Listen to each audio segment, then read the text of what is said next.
Halo, selamat pagi. Kembali lagi kita di podcast kelompok perdata mata kuliah hukum telematika. Nah, kebetulan di podcast ini dihadiri oleh Ibu Meta sebagai aktivis ITE dan ahli hukum perdata Bapak Restu Gea dan ahli hukum pidana Ibu Cici Maria. Nah, di sini dengan perkembangan teknologi yang sangat pesat ini, saya ingin bertanya nih, bagaimana tanggapan Ibu Meta terhadap perkembangan teknologi yang sangat pesat sekarang ini? Membantu kehidupan kita sekarang, apalagi di zaman sekarang itu zaman modernisasi dan zaman digitalisasi itu sangat membantu kita sih menurut saya. Contohnya itu misalnya kita belanja online, jadi kita tidak perlu repot-repot lagi keluar jauh-jauh ke toko untuk mendapatkan barang tersebut. Contoh yang lain lagi itu sosial media, jadi kita bisa mendapatkan hiburan dari sosial media, mendapatkan informasi dari sosial media. Dan salah satu lagi contohnya adalah transaksi elektronik. Jadi kita tidak perlu lagi jauh-jauh ke bank untuk mentransfer uang atau membayar sesuatu. Jadi melalui handphone sendiri, dimanapun, walaupun kita di rumah, kita bisa melakukannya itu dengan mudah. Dan tapi dari keuntungan yang kita dapatkan dari perkembangan teknologi tersebut, menurut saya itu banyak juga dampak negatif itu yang kita dapatkan dari perkembangan tersebut. Contohnya itu adalah penipuan online, ujaran kebencian, bullying dari online, dan yang paling marak itu menurut saya terjadi adalah berita hoax. Oh gitu. Nah, tadi Ibu Meta menyampaikan berita hoax paling marak nih yang perkembangan saat ini. Nah, saya ingin tahu nih pandangan Ibu mengenai berita hoax itu bagaimana sih? Jadi di sini saya menjelaskan secara pengertian ya. Jadi menurut saya itu hoax adalah informasi yang dibuat-buat baik perseorangan ataupun kelompok itu untuk menutupi informasi yang sebenarnya. Atau dengan kata lain, hoax itu adalah berita bohong yang digunakan untuk mendapatkan keuntungan sih menurut saya. Dan akibat hoax itu bisa menciptakan kecemasan, kebencian, permusuhan dan permujaan, bahkan bisa menjatuhkan psikologi korban sih menurut saya, karena apabila itu perbuatannya sangat fatal. Seperti itu. Nah, gini, kebetulan kita dihadiri oleh ahli perdata dan ahli pidana nih. Kita ingin tahu nih, teman-teman sekalian, hoax ini bisa kerana perdata atau kerana pidana? Saya tanya dulu ke Bapak Restu. Bisa nggak hoax ini ke ranah perdata? Berbicara tentang hoax atau kabar bohong, ini berarti kita sedang berbicara dalam beberapa pasal dalam Undang-Undang ITE. Jadi kalau berbicara tentang keperdataannya, berarti kita sedang membahas pasal 28 ayat 1 Undang-Undang ITE, di mana bunyinya berkata seperti ini: setiap orang dengan sengaja dan tanpa hak menyebarkan berita hoax dan menyesatkan yang mengakibatkan kerugian konsumen dalam transaksi elektronik. Jadi pasal ini bukan merupakan delik pemidanaan. Artinya perbuatan menyebarkan berita bohong ini atau yang secara umum, melainkan ini dalam konteks perdagangan atau transaksi elektronik. Jadi karena dalam pasal ini menyebutkan tentang transaksi, artinya ada penjual dan juga ada pembeli.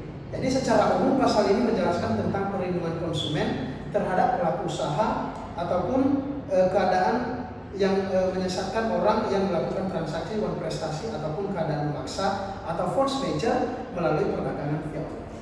Jadi maka tuntutannya yang bisa dilakukan oleh korban ataupun yang merasa dirugikan adalah tuntutan secara keperdataan. Dan ini juga mempunyai landasan hukum, tapi diatur secara khusus dalam Undang-Undang Perlindungan Konsumen. Karena kita sedang membahas tentang transaksi elektronik. Artinya ada transaksi, ada penjual dan juga ada pembeli. Dan dasar hukumnya itu ada di dalam pasal 20 Undang-Undang nomor 8 tahun 99 tentang perlindungan konsumen, di mana dikatakan bahwa pelaku usaha periklanan bertanggung jawab atas iklan yang diproduksi dan segala akibat yang ditimbulkan oleh iklan tersebut. Artinya bahwa pelaku usaha harus bertanggung jawab atas iklan. Jadi dia tidak boleh menyebarkan berita bohong ataupun iklan yang bisa menyesatkan oleh calon pembeli ataupun bahkan pembeli. Kemudian ada juga pasal yang mengatur tentang kewajiban pelaku usaha, yaitu pasal 16 Undang-Undang Perlindungan Konsumen, di mana dikatakan di sana pelaku usaha dalam menawarkan barang ataupun jasa melalui pesanan ataupun dilarang untuk tidak menepati pesanan. Jadi dilarang pelaku usaha ini tidak menepati ataupun kesepakatan waktu penyelesaian sesuai dengan yang dijanjikan. Artinya dilarang prestasi lah kalau secara umum berbicara tentang perdata. Kemudian pelaku usaha juga dilarang tidak menepati janji atas suatu pelayanan atau prestasi yang telah dijanjikan. Kira-kira seperti itu kalau berbicara tentang Undang-Undang Nomor 28 Ayat 1. Jadi intinya menurut saya pasal ini belum mengatakan ataupun belum bisa berujung pada pidana. Tidak, menurut saya walaupun itu dalam transaksi elektronik, namun itu bisa berujung pada pidana apabila berita bohong tersebut dikirim atau diunggah melalui layanan aplikasi, pesan dalam arti penyiaran daring, situs atau media sosial, marketplace, iklan atau layanan lainnya melalui sistem elektronik, sehingga dilihat oleh banyak orang dan menyesatkan dan merugikan banyak orang akibat dari konten tersebut. Sebagaimana diatur di dalam pasal 45A ayat 1 Undang-Undang ITE, yakni disebutkan setiap orang yang sengaja menyebarkan berita bohong dan menyesatkan yang mengakibatkan kerugian konsumen dalam transaksi elektronik bisa dikenakan pidana paling lama 6 tahun atau denda maksimal 1 miliar rupiah. Sedangkan diatur dalam KUHP pidana pasal 390 disebutkan barang siapa dengan maksud untuk menguntungkan diri sendiri atau orang lain secara melawan hukum dengan menyiarkan kabar bohong yang menyebabkan harga barang-barang dagangan atau dana-dana atau surat-surat berharga menjadi turun atau naik diancam dengan pidana paling lama 2 tahun 8 bulan. Oke, baik. Nah, berarti dapat saya simpulkan, hoax ini termasuk suatu tindakan yang melanggar hukum, yang dimana bagi pelakunya akan dikenakan pasal-pasal berlapis. Tadi saya dengar dari pendapat para ahli kita yang berada di sini, bisa kena pasal UU ITE, UU Perlindungan Konsumen, KUH pidana. Nah, sehingga kita dapat menyimpulkan bahwa hoax ini bisa masuk ke ranah pidana, bisa masuk ke ranah perdata tergantung clue-clue yang terjadi pada kasus-kasusnya. Nah, insya Allah podcast ini menjadi suatu media yang bisa menambah wawasan bagi penonton dan bagi rekan-rekan yang berhadir di sini. Dan saya ucapkan terima kasih kepada Ibu Meta, kepada Bapak Restu dan Ibu Cici Maria yang sudah berkenan hadir di podcast ini.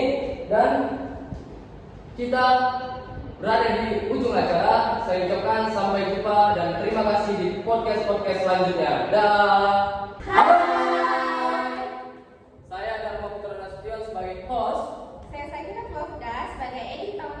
Saya Nita Olawardanigan sebagai narasumber.